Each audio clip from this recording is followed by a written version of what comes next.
오늘 저녁에 우리에게 말씀을 선포하실 목사님은 방콕에 있는 한인연합교회 담임 목사님 김용식 목사님이십니다. 김용식 목사님에 대해서 제가 잠깐 여러분들에게 소개해드린다고 하면은 요새 말이죠, 동남아시아에서 제일로 인기 있는 드라마가 뭔 줄로 아십니까? 예? 태양의 후예. 그런데 그 부대가 무슨 부대냐면 특전사예요.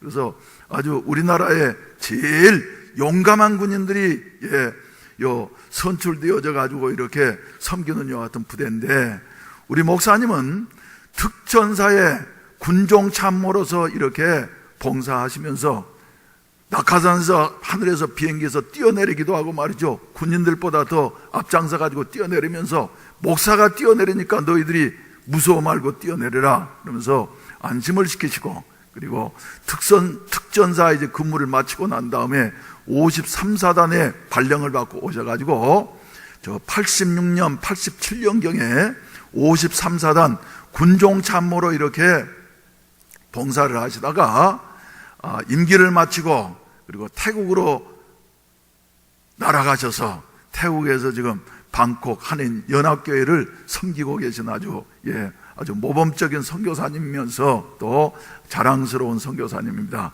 오늘 저녁에 나오셔서 우리가 잘 아시는 이 본문 말씀 의지해서 내 교회를 세우리니 하는 여하튼 제목으로 말씀 선포해 주실 때에 우리 교회도 복이 되시고 여러분들에게도 은혜가 되실 줄로 믿습니다. 할렐루야. 나오실 때 박수로 할렐루야 하면서 환영하십시다.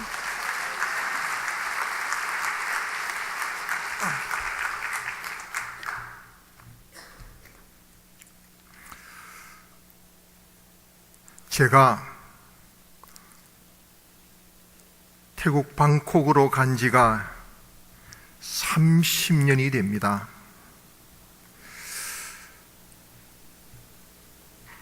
가만히 생각해 보니까 그 30년이 눈 한 번 깜빡하니까 지나가더라고요. 제가 공수부대 군종 참모 마치고 53사 군종 참모로 근무하는 기간 동안, 그때부터 이제 참 목사님께서 저를 좋아하시고 사랑해 주셔서 이 교회를 짓기 전에도 전에 있던 교회도 초청해서 말씀을 증거하라고 해서 말씀을 교회를 방문해서 증거한 적도 있고, 또 53사는 그때 이 초소들이 많아가지고 그게 뭐 시아타키 뭐 이런 것들을 또 초소들마다 이제 좀 이렇게 기증해 달라고 그래가지고 또 목사님께 부탁하니까 많이 도와주셔서 제가 항상 감사한 생각을 가지고 있습니다.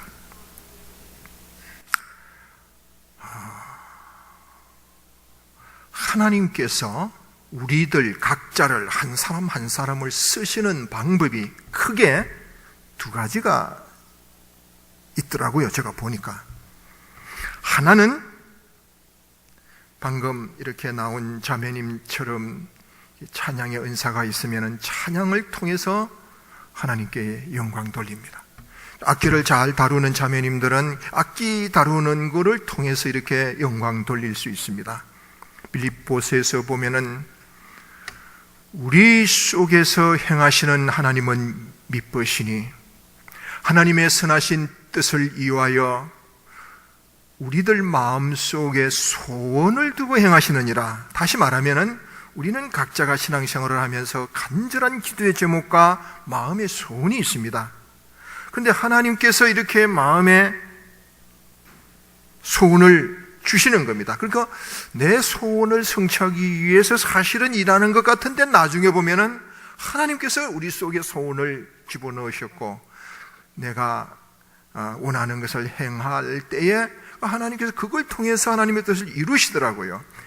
우리 교회에 탈북자들이 많이 왔어요. 방콕으로 한 1,500명을 우리 교회에서 3개월 내지 8개월 데리고 있으면서 이제 여러 가지 프로그램을 이렇게 진행하면서 한국으로 보내드렸습니다. 우리 교회 집사님 중에 한 분이 구슬 깨기 또 뭐 이렇게 종이 접기 잘하는데 이렇게 몇 명 둘러 앉혀 놓고 그거 가르치면서 또 전도하더라고요.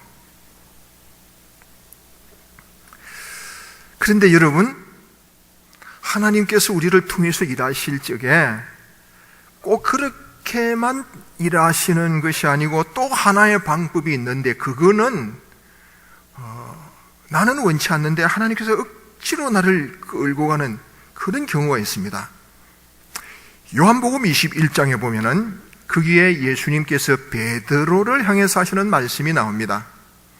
베드로야, 너가 젊어서는 내 스스로 띠뛰고 너가 원하는 곳으로 다녔거니와 이제 나이가 들어서는 내 팔을 벌리리니, 이거는 나중에 이 베드로가 십자가에 거꾸로 달려 죽을 것을 미리 예언하는 장면입니다. 그때는 다른 사람이 내 허리에 띠띠우고 너가 원치 않는 곳으로 데리고 가리라. 이는 베드로가 어떠한 죽음으로 하나님께 영광을 돌리실지 미리 말씀하심이로라.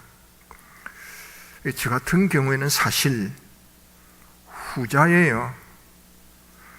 제 고향이 마산인데 지금은 동생들이 셋이 다 동네에 살고 있습니다. 이번에 교단 총회가 있어서 나왔다가 이렇게 부산에 들렸다가 내일 이제 서울 올라가서 인천에서 출국하려고 하는데, 저 같은 경우에는 사실 고등학교 때 육군 사관학교 가고 싶었어요. 정말 군인이 되고 싶었어요. 그런데 은혜 받고 바로 신학교를 가서 이제 군목 시험을 쳐서 합격이, 그래 내가 육군 사관학교 못 갔지만은 그 대신 육군 사관학교 군목 되리라. 그리고 앞으로 군중감이 돼야지. 그렇게 생각하니까 우리나라에서 제일 힘들고 어려운 부대가 어디냐, 그걸 찾으니까 공수특전여단이더라고요. 그래, 공수특전여단 가야지. 그런데 찾아보니까 공수특전여단이 또 많더라고요. 그럼 그 중에서 제일 힘들고 어려운 부대가 어디냐? 그러니까 제1공수특전여단이더라고요. 거기 지원해서 갔다는 거 아닙니까? 그래서 거기서 공수훈련을 받는데 말입니다, 정말 힘들었어요. 너무너무 힘들었어요. 그때 훈련 받은 거, 여러분들에게 고생한 거 다 이야기하면은 오늘 여러분들 집에 못 가요. 철화해야 돼요.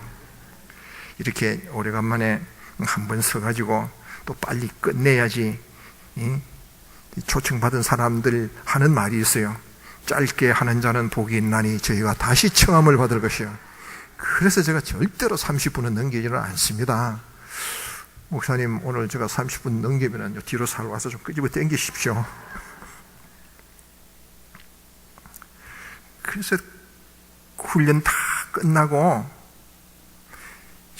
제1공수 특전여단에 배치되어서 말입니다, 짬불을 여러 번 굉장히 많이 나갔어요. 왜 그러냐면은 병력들이, 여러분 공수 특전여단 병력들이 뭐 무지막지한 것 같지만은 다 여러분들의 자녀들이에요. 여러분들의 아들이에요.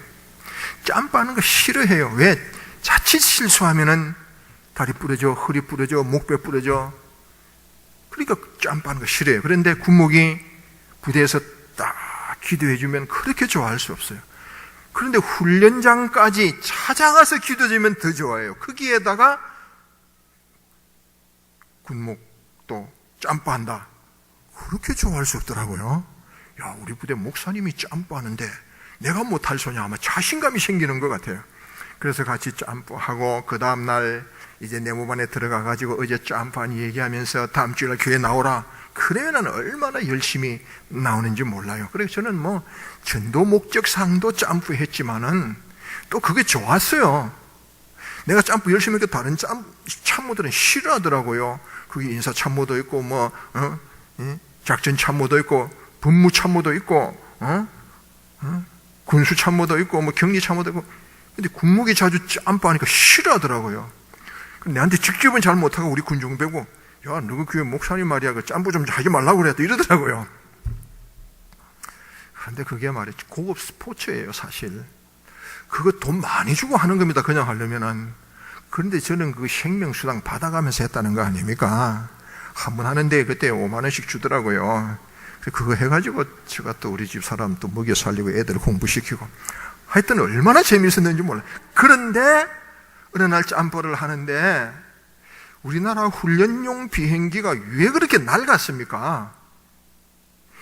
문짝도 없어요, 비행기가. 여러분, 문짝 없는 비행기 타봤어요? 아니, 이게 천장에는 거미줄 같은 게 있는데, 전기줄인지 철사줄인지 을금을금 하고요. 이게 비행기 벽은 말입니다. 시푸른 청테이트 더덕더덕 붙여놓고 귀신 나올 것 같고, 도저히 그게 뜰 것 같지를 않습니다. 그런데 거기에 또 시동이 걸리니까 또 뜨기는 또 뜨더라고요. 엄청 힘들게 뜨더라고요. 올라가더니 한 번씩 또 시동이 꺼져버리네. 쭉 내려오니까 탔던 병력들 얼굴이 전부 다 똥색이라. 저는 말입니다. 그게 그렇게 재미있을 수가 없었어요. 하나님께서 공짜 비행기도 태워주시더니 청룡열차까지 태워주시는구나. 감사했어요. 그런데 그게 엔진 소리, 바람 소리가 시끄러워. 문짝도 없으니까 얼마나 시끄러운지 그 훈련용 비행기 조금마다 뛰어내려야만 돼요. 병력들이 긴장하고 있는데 소리로 하면 안 들려요. 수신으로 하는 거예요. 딱 이렇게 하면은 강화지역 3분점 이렇게 점프 준비, 그런 뜻이에요. 그럼 전부 다 쫙 일어서서 안전핀을 딱 걸어야 돼요. 제가 구목이기 때문에 제 앞에 이렇게 딱 섰다는 거 아닙니까? 그래서 안전근무자가 헬멧을 쓰고 있는데 헬멧을 딱 치면은 과감하게 뛰어내리게 되어 있어요. 그 엉거주춤 뛰어내렸다가는 꼬레문에 매달려요. 그거 굉장히 위험해요. 그래서 여러분들이 무슨 드라마를 본다든지 영화 볼 적에 점프하는 거 잘 보세요. 거기서 뛰어내릴 때는 총알처럼 뛰어내리라고 그래요. 그래서 저의 어깨를 이렇게 툭 치더라고요. 나는 그 뛰어내리라는 신호인 줄 알았어요. 그래서 확 뛰어내리는데 또 이 친구가 당황하더니 나를 붙잡더라고요. 나는 안 붙잡히려고 더 세게 뛰어내렸습니다. 나가서니 1만, 2만 타면은 쫙 펴지거든요. 그런데 저는 1만, 2만, 3만 사면 그거 안 하고 성경구절 이었다는 거 아닙니까? 나는 여호와의 목자시니 내게 부족함이 없으리로다. 내가 여호와의 목자가 됐어요. 내가 낙하산이 펴졌는데 그러면 줄줄줄 따라 나와야 되는데 안 따라 나오는 거예요.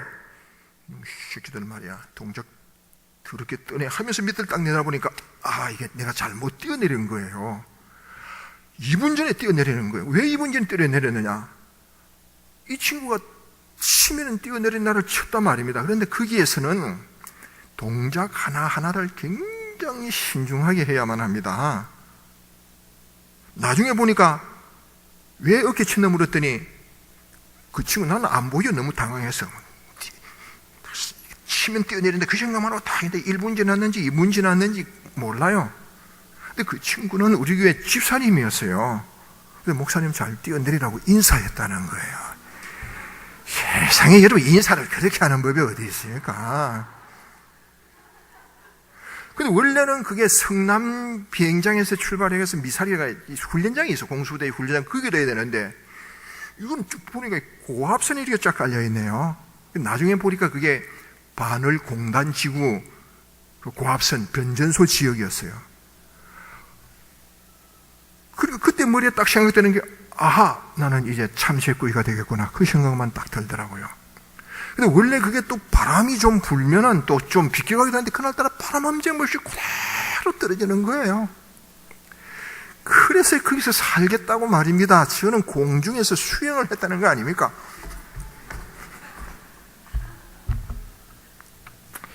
여러분들은 웃지만 나는 그때 머리 피가 말랐어요. 기계가 그대로 떨어지는데 이제는 내가 할 건 기도밖에 없다. 그때 제가 한 10초 기도했나요? 2문장인가 3문장인가 기도한 그 기억만 딱 나는데 지금도 그 기도의 제목이 생생합니다. 그게 30년 전의 일인데 뭐라고 기도했느냐 하면은 하나님 딱 한 번만 봐주세요. 어디든지 가오리다. 그 기도했어요. 그 기도하고 나니까 바람도 안 불었는데 낙하산이 3분 움직이더라고요. 그 누가 와서 낙하산 쿵 미는 것처럼 휙 하면서 좀 움직이고 휙 하면서 움직이고 3번 딱 움직이더니 고압선 그 담벼락 바깥에 탁 떨어졌습니다. 저는 지금도 하나님이 천사를 보내서 낙하산을 밀어주신 줄 믿습니다. 그 이후로 저는 틈으로 산다, 그렇게 생각하고 있습니다. 지금까지도 딱 떨어져서 발을 이렇게 꼼짝꼼짝 해보니까 괜찮거든요. 그게 자칫 그 원칙대로 두 발을 딱 모으고 원칙대로 뒹굴면서 접지하지 아니하면은 짝발을 낳는다든지 다리가 반드시 부러지게 돼 있는 거예요. 그거는 아주. 그런데 양발이 다 괜찮으니까 살았다 싶으니까 머리 끝부터 발끝까지 진땀이 쫙 나면서 그렇게 감사할 수가 없어요. 여러분들도 감사의 제목이 많이 있죠. 진급을 했다든지 시험에 합격을 했다든지 무슨 보너스를 받았다든지 암에 걸렸다가 나았다든지 저렇게 결혼을 하게 된다든지 자녀를 얻었다든지. 나는 오늘 찬양 하나님께서 받으신 줄 믿습니다. 제가 지금까지 들은 찬양 중에서 제일 잘했어요. 여러 가지 감사의 제목이 있지만은 공중에서 그것도 단 10초 동안 드린 그 기도를 하나님께서 들으시고 천사를 보내서 낙하산을 밀어주셨다, 그걸 생각하니까 그렇게 감사할 수가 없어요. 어디서 그 백합화 향기 같은 향기가 여기 어디 꽃밭이 있나? 없는 거예요. 하나님께서 공기 속에 향기를 담아 두셨구나.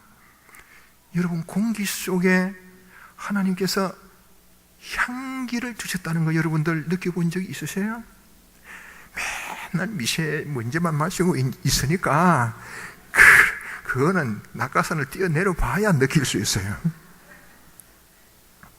그리고 난 다음에 방콕에서 집사님이 오셔서 청빙을 해서 그때 제가 고민을 많이 했어요. 나는 앞으로 육군상으로 군목군종하고 군종감 할 텐데 왜 방콕으로 하나님께서 부르시느냐? 난 처음에 안 간다고 그랬어요. 그랬더니 그 집사님이 나가는데 딱 생각이 들기를, 저분이 사도 바울이 기도할 적에 환상 가운데서 와서 우리를 도와달라고 하는 마케도니아 사람이다. 하나님의 부르심이다. 저분이 마케도니아 사람이다. 내가 안 가면 안 되지. 하나님, 내가 죽을 것 같습니다. 그때 가슴이 벌렁벌렁 뛰면서 말입니다. 견딜 수가 없어서 집사님, 네, 가겠습니다. 그래서 저녁 신청서 내고 딱 간지가 정확하게 올해로 30년째가 돼요. 그래서 누나 깜빡하니까 30년 갔다는 이 얘기를 드렸습니다. 그래서 30년 동안 요즘 최근에 드는 생각이 말입니다. 정말 교회가 이래도 되는가? 제가 방콕에서 한인연합교회라고 하는 한인교회를 목회하고 있습니다. 지금 해외에 있는 한인교회든 한국에 있는 한국교회든 말입니다. 교회에 대한 말이 참 많습니다. 자, 예수님께서 내 교회를 세우리니 한번 쫓아가십시다. 내 교회를 세우리니. 다시 한번, 내 교회를 세우리니. 그 예수님이 세우기를 원하셨던 교회는 도대체 어떤 교회인가? 그거를 말입니다, 생각하지 않을 수가 없습니다. 이번에 총회도 갔더니 저희 친구 목사가 구미에서 목회를 하는데 얼마 전에 교회에서 신천지에서 와가지고 교회를 아예 집을 삼키려고 하다가 그것이 탄로가 나가지고 싹 30명이 빠져나갔다는 겁니다. 그 얘기를 듣고 한 200명 모이는 교회에서 교인이 30명 빠져나갔으니까 200명 중에 30명은 적은 숫자가 여러분 사실은 아닙니다. 사실 목적은 교회 전체를 삼키려고 아주 아예 산옮기기인가 뭔가 해가지고 가져가려고 그랬다는 거예요. 그걸 알고 난 다음에 그 다리 목사의 가슴이 철렁 내려앉았다는 거 아닙니까? 자, 지금 이단들이 한국에 있는 한국교회만이 아니고 이단이 오히려 더 열심을 내서 선교사를 파송하더라고요. 그래서 동남아 지역에도 이단들이 가지가지의 이단들이 안 들어와 있는 곳이 없더라, 그런 말씀입니다. 제가 있는 태국만 하더라도 이단과 함께 타 종교의 세력이 엄청나게 문제가 됩니다. 태국은 원래 이 불교의 나라입니다. 불교가 얼마나 강한지 모릅니다.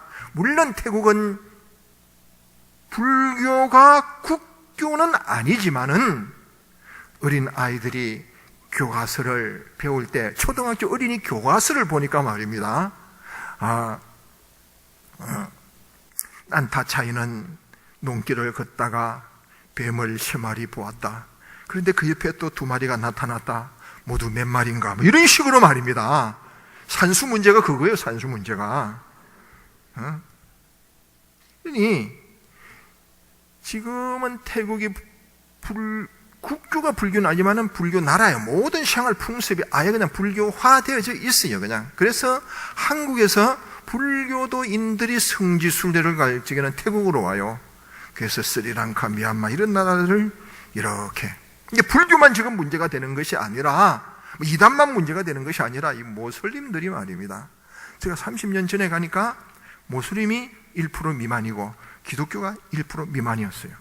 근데 30년이 지났는데도 기독교는 여전히 1% 미만인데 모슬림은 4%가 되었습니다. 여러분, 한 나라에서 그 나라 종교가 무슨 종교이든 4%가 됐다. 이것은 엄청난 숫자입니다. 자, 여러분, 사도 바울은 말입니다. 이 사도 바울이 있을 때부터 이단들이 있었어요. 갈라디아 교회 같은 곳에서는 이 유대주의라고 하는 이단이 있었는데, 이게 뭐냐 하면은 믿음으로 구원을 얻지만은 꼭 믿음으로만 구원을 얻는 것이 아니다. 이 율법을 지켜야 하는데 할례를 받아야만 한다. 그렇게 말을 합니다. 사도 바울이 그거를 가만히 생각해 보니까 이게 큰일 났거든요. 기독교는 완전히 유대교와 구분이 되는데 그 유대교의 뿌리를 두고는 있지만은 이거를 또 할례 받아야 된다 그러고 율법 지켜야 된다 그러면은 유대교의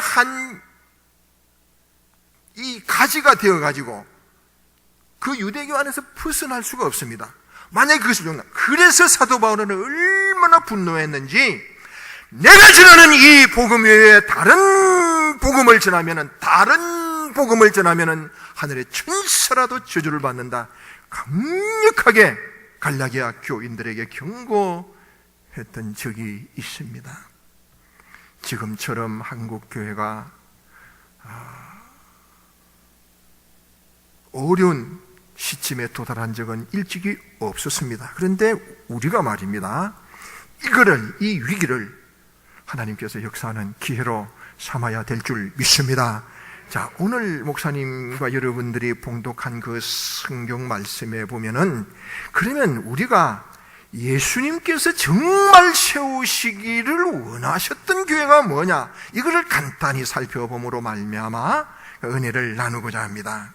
제일 첫 번째는 올바른 신앙 고백이 있는 교회. 이게 무슨 말이냐면은, 예수님께서 이 지상에 오셔서 3년 동안 공생애 하시면서 이 공생의 기간 동안 하셨던 큰 중요한 3가지의 일이 있습니다. 그게 뭐냐면은 무리들에게는 말씀 증거하시고, 뭐 하시고? 병자들을 고치시고, 어떻게 하시고? 제자들을 훈련시키셨다. 뭐 하시고? 그 3가지를 하신 거예요. 사실은 그 3가지 일이 다 중요해요. 사실은 그 중에서 가장 중요했던 일, 가장 예수님께서 시간을 많이 두셨던 일이 제자 훈련이에요. 오늘 가이사라 빌립보 지방의 제자들을 훈련시키시는데, 이제는 제자 훈련 초기가 아니라 제자 훈련 그 고급반 단계, 심화 과정이에요. 이제 얼마 있지 않으면 이제 제자 훈련이 끝이 납니다. 그 제자들에게 예수님께서 이제는 물으십니다. 너희들, 내가 질문할 테니까 잘 들어봐. 세상 사람들이 나를 누구라 하더냐? 예, 말해봐 그랬더니, 세상 사람들이 선생님을 엘리야라고 합디다. 그래, 세상 사람들이 나를 그렇게 말하지? 그 다음에 또 손들게. 그래, 너 이야기해봐. 예레미야라고도 하고요, 세례요한이라고 하고요, 선지자 중에 한 사람이라고 합디다. 그래, 세상 사람들은 나를 그렇게 말하고 있지? 내가 베드로에게 지명해서 질문한다. 베드로야, 너는 나를 누구라 하더냐? 그때 베드로가 주는 그리스도시요 살아계신 하나님의 아들입니다, 유명한 신앙 고백을 해요. 예수님이 원하셨던 교회는 성도들 한 사람 한 사람이 완벽한 신앙 고백을 할 수 있어야 된다, 그런 뜻입니다. 여러분, 한국교회가 놀랍게도 말입니다, 이것은 정확한 통계에 의해서 나온 발표입니다. 거의 대부분 한국교회를 무자비로 선출해서 구원의 확신이 있느냐라고 물었더니, 구원의 확신이 있다고 한 교파도 물었어요. 교파에 따라서는 좀 달라요. 그런데 하나님의 성에는 좀 높아요. 그런데 평균에서 40%밖에 안 되더라. 그래, 어느 교회든 한 교회에서 내가 예수 믿고 구원을 얻습니다, 내가 지금 죽어도 단장 천국에서 깨어납니다 라고 대답하는 사람이 40%밖에 되지를 않는다. 온전한 신앙 고백이 없더라, 그런 말씀입니다. 여러분, 우리가 신앙 생활을 하면서 이 고백, 주는 그리스도시요 살아계신 하나님의 아들입니다 라고 하는 이 고백, 이 내용의 고백도 말입니다. 주, 예수님을 주라고 고백하고, 그리스도, 기름 부음을 받은 자라고 고백을 하고, 이 기름 부음 받는 것은 당신은 나의 왕입니다, 나의 선지자입니다, 나의 제사장입니다, 이 기름 부음을 받는 자들이 그 세 부류거든요. 그거를 고백하고 하나님의 아들이다, 이 고백이 없는 거예요. 심지어 어떤 청년은 기도하기를, 미지의 신이시여, 아니 뭐 미지의 신, 알지 못하는 신이라는 뜻이에요. 문학적으로 멋있는 것 같지만은 신앙생활 헛했다, 아직 많이 공부 더 해야 된다, 그런 뜻이에요. 나폴레옹이 러시아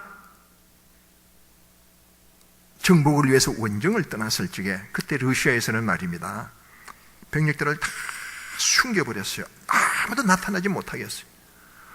원래 러시아를 정복하면서 거기에서 군수 물자를 조달받아야 되는데 모든 것을 불태워버리고, 그 진로를, 눈에는 얼마나 옵니까, 날씨는 얼마나 춥니까, 꼼짝을 못하는 거예요. 그래서 이제 어느 날 러시아 군인 한 명을 딱 만난 거예요. 그 사람을 붙들고 왔습니다. 오래간만에 만난 적이지만은 너무 가상해서, 너는 이제 우리가 너를 살려주는데 너는 이제 러시아의 군인이 아니고 나폴레옹의 군대다, 그러면서 이 팔뚝에다가 말입니다, 이렇게 N자를 이렇게 불에 담궈 가지고 팔뚝에다가 N자를 쫙 찢어 주었어요. 너는 나폴레옹의 군대다는 의미로 N자의 불을 딱 찍어 주었어요. 그랬더니 이 군인이 말입니다, 고백하기를, 나는 나폴레옹의 군인이 아니고 러시아 황제의 군대요 하면서 자기 손으로 자기 칼을 빼주고 그 N자가 새겨져 있는 그 팔을 그대로 잘라내 버렸다는 겁니다. 그때 나폴레옹의 군대들이 깜짝 놀랐습니다. 뭘 보고 놀랐느냐? 자기가 자기 손으로 팔 하나를 잘라내면서도 자기의 소속을 확실히 했다는 겁니다. 나는 러시아의 군대요, 나는 러시아의 황제에게 속한 그분만이 나의 주요, 그 고백을 했다는 겁니다. 그때 나폴레옹 군대들이 벌벌 떨었다는 거 아닙니까? 다시 말하면은 내가 어디에 소속했다라는 것, 자기의 소속을 분명히 말하는 그 고백 속에 놀라운 힘이 있더라, 그런 말씀입니다. 여러분, 우리가 신앙생활하면서 이렇게 소그룹으로 모일 때든지 전도를 할 때 예수 그리스도는 나의 주다, 나는 하나님을 아버지라고 믿는다, 칼빈이 말하기를 하나님을 아버지라고 부르는 사람은 교회를 어머니처럼 섬겨라, 그래서 나는 교회를 어머니처럼 섬긴다라는 그 고백 한마디로 여러분이 강하고 담대하게 고백하면은 그 고백 앞에 그 어느 악한 세력도 덤비지 못하게 되는 줄 믿습니다. 두 번째로, 예수님이 베드로의 고백을 들으시고 뭐라고 대답하셨느냐? 베드로야, 너 참 대답 한번 잘했다. 원래 이 베드로가 어부고 말입니다. 이 공부도 열심히 안 해서 머리도 나빠요. 그런데 어떻게 그 고백은 그렇게 완벽하게 할 수 있었는지 모릅니다. 그때 주님께서 너가 그렇게 고백할 수 있도록 만든 것은 너 자신이 그렇게 공부를 잘해서 그런 게 아니고 성령께서 깨우쳐 주시고 그렇게 고백할 수 있도록 알게 만들어 주었기 때문이다. 내가 이 반석 위에 내 교회를 세우리니 엄부의 권세가 이기지 못하리라. 그래서 이 반석 위에 내 교회를 세운다. 그래서 예수님이 세우기를 원하셨던 교회는 반석 위에 선 교회인 줄 믿습니다. 근데 이 반석이 뭐냐? 이거는 말입니다. 또 문제가 돼요. 캐토릭에서는 교황이 반석이다. 이 반석 위에 세운다. 그렇게 말을 해요. 근데 그 의미를 잘 보면은 너는 베드로라. 페트로서 작은 돌이라, 작은 돌. 이 반석 할 적에는 페트라, 큰 돌. 그런데 이 고린도전서 10장 4절에 보면은 이 반석은 곧 그리스도다. 그래서 예수 그리스도만이 반석이 되는 겁니다. 그래서 예수님이 세우시기를 원했었던 교회는 반석 위에 선 교회. 다시 말하면은 예수 그리스도의 터전 위에 세운 교회인 줄 믿습니다. 저는 우리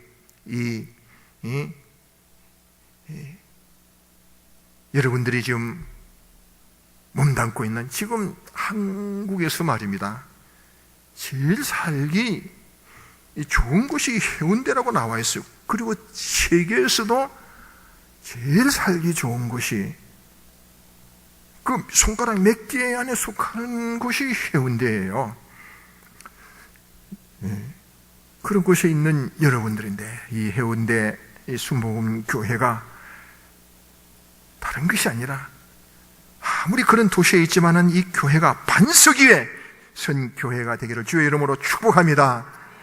세 번째로, 내가 이 반석 위에 내 교회를 세우르니 엄부의 권세가 이기지 못하리라. 다시 말하면은 엄부의 권세가 이기지 못하리라라고 하는 이 말씀은 거룩한 능력을 가진 교회. 무슨 교회? 엄부의 권세가, 이 지옥의 권세가 이기지 못하고 사탄의 권세가 이기지 못한 교회가 되어야 될 줄 믿습니다. 여러분들의 교회가 그런 교회인 줄 믿습니다. 여러분들 그런 교회인 것을 확신하면 다시 한번 아멘 하십시오. 저도 그렇게 확신을 합니다. 왜? 오늘날 얼마나 많은 교회들이 이 지옥의 권세, 이 사단의 권세, 이단의 권세에 너무나 맥없이 넘어지는 교회가 얼마나 많은지 모릅니다. 그러나 주님이 세우시기를 원하셨던 교회, 정말 주님이 세우셨던 교회는 엄부의 권세가 이기지 못합니다. 왜? 하나님께서 이렇게 성령의 보호막을 이렇게 다 쳐주었기 때문이다. 그런 뜻입니다. 그래서 막 거룩한 능력이 나타나요. 실제로 제가 인천에 있는 어느 한 교회에 목사님의 사모님으로부터 들은 간증이에요. 열심히 교회를 하고 있는데 사모님이 임신을 했는데 이 배가 아파서 병원에 가보니까 자궁의 임신이 되었어요. 통증이 엄청 큽니다. 빨리 수술을 해야 산모의 생명도 이제는 더 이상 자라면 안 되니까. 그래서 이제 그거 수술할 날짜 잡고 집에 와서 이제 그래도 기도를 밤새우면서 얼마나 열심히 했는지 몰라요. 근데 하나님께서 감동을 주시기를 그 자궁 외에 있는 아기가 자궁 속으로 들어갔다는 그런 확신을 주시는 거예요. 진짜 이제 수술을 받으러 그 날짜에 갔는데 의사 선생님에게 한 번 더 검사해달라고 그래서 의사가 화를 내는 거예요. 아니 지금까지 검사해가지고 수술까지 받으려고 날짜 잡아놓고 또 무슨 검사를 하느냐고. 그러나 뭐 환자가 원칸 강하게 말하니까 그럼 수술 검사 한번 해보자고. 근데 웬걸요, 의사도 깜짝 놀랐습니다. 하나님께서 기도하니 그런 역사도 일으켜 주신 줄 믿습니다. 이거는 또 제가 들은 얘기인데 어느 목사님이 그거는 충청도였습니다.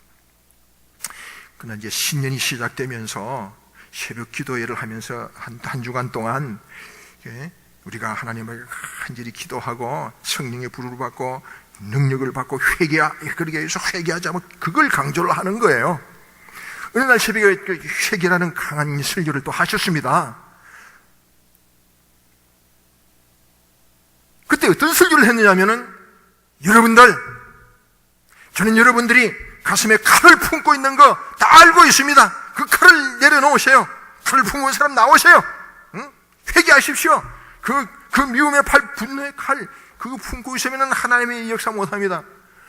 근데 저 뒤에서 진짜 칼 품은 사람이 말입니다. 한 사람 나온 거예요. 그 사람이 어떻게 됐냐면은, 원래 이거 강도시설 하려고 하다가 새벽에 너무 추워가지고 1월달인데 몸을 녹이려고 교회에 들어와 있다가 불이 켜지면서 자기도 모르게 새벽기도를 하게 되는 거예요. 그래서 새벽기도 하면서 구벅구벅 졸다가, 나는 여러분들이 칼 품고 여기 앉아있는 거 다 압니다. 그러니까 자기 이야기거든. 그 사람 나오라고 그래가지고, 그래서 끄떡끄떡 나왔다는 거 아닙니까? 칼을 그대로 내려놓았어요. 그랬더니 그 교회 성도들이, 야, 우리 목사님 너무너무 신령하다, 능력 있다, 다 본다. 그래가지고 그때부터 교회가 부흥되기 시작했다는 겁니다. 하여튼 그렇게가 아니더라도 실제적으로 거룩한 능력을 가진 교회, 엄부의 근세가 이기지 못하는, 지옥의 근세가 이기지 못하는 우리 해운대 순복음교회가 마지막 때에 여러 교회들 중에 한 교회다, 한 교회 하나 부족해서 있다, 그렇게 생각하지 마시고 정말 하나님께서 귀하게 쓰시는 성령의 능력이 충만한 교회, 하나님 마음을 기쁘고 시원케 해드리는 그런 교회가 되기를 주의 이름으로 축복합니다. 마지막으로 천국 열쇠를 가진 교회, 음부의 근세가 이기지 못하리라. 내가 천국 열쇠를 너희에게 주노니 땅에서 매면 하늘에서 매이고 땅에서 풀면 하늘에서 풀리리라. 이 천국 열쇠를 가진 교회, 이게 무슨 말입니까 여러분? 캐톨릭에서는 교황이 천국 열쇠를 가졌다, 천국 가고 안 가고 결정한다, 그렇게 말합니다. 여러분, 그거 아닙니다. 이 천국 열쇠를 교회에 주셨어요. 사실 우리에게 천국 열쇠가 있다는 거, 이거 알아야만 됩니다. 이 천국 열쇠는 다른 거 아니에요. 내가 전도하면은 그게 땅에서 푸는 거예요. 그 사람을 천국 자녀 만드는 거예요. 여러분들이 지금 얼마나 귀중한 열쇠를 가지고 있는지 그거를 스스로 모르고 있으니까 전도하기도 쭈삣쭈삣하고 말입니다.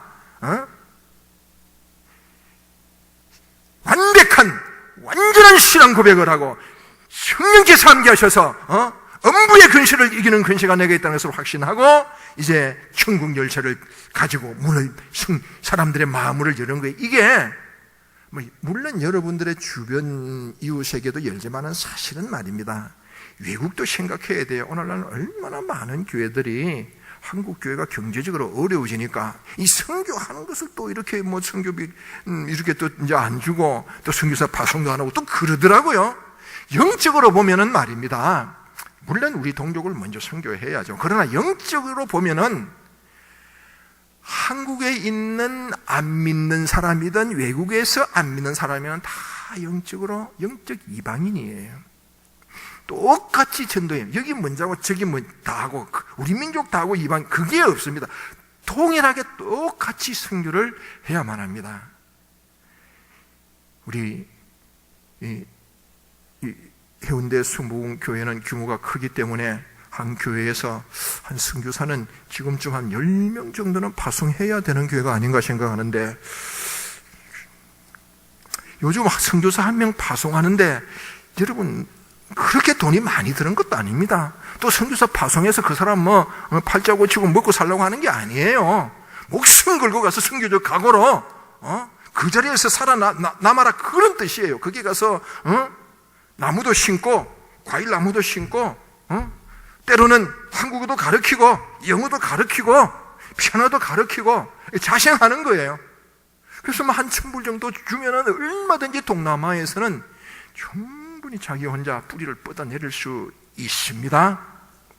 정말 우리가 가지고 있는 것이 생명의 복음이고 구원의 복음이라고 하면은 우리가 전하는 하나님이 정말 살아계신 분이라고 하면은 우리가 못 전할 것이, 못 갈 것이 어디에 있느냐? 제가 얼마 전에 일부러 들으려고 한 것이 아니라 우연히 들었는데, 그 일반 대중가요 그 청춘을 돌려다오 그런 노래가 있어요. 그런데 그 노래를 부르는 가수가, 그 가수들도 간증을 하더라고요. 여러분, 제가 이 노래 부르기 전에 이 노래에 대한 사연을, 얽힌 사연을 이야기했습니다. 그게 간증이라 가만히 보니까 일본에서 노래를 불렀는데, 그 노래를 너무너무 좋아하시는 분이 하루에 뭐 한 100분은 듣는다는 거예요. 그렇게 해서 한 달을 들었는데, 그때 그 50대 후반 된 어느 아주머니가 말입니다, 그 이야기를 듣고 아기를 낳고 싶었는데 그 노래를 하루에 한 100번씩 듣고 말입니다, 한 달 후에 아기를 임신해서 낳았다는 거 아닙니까?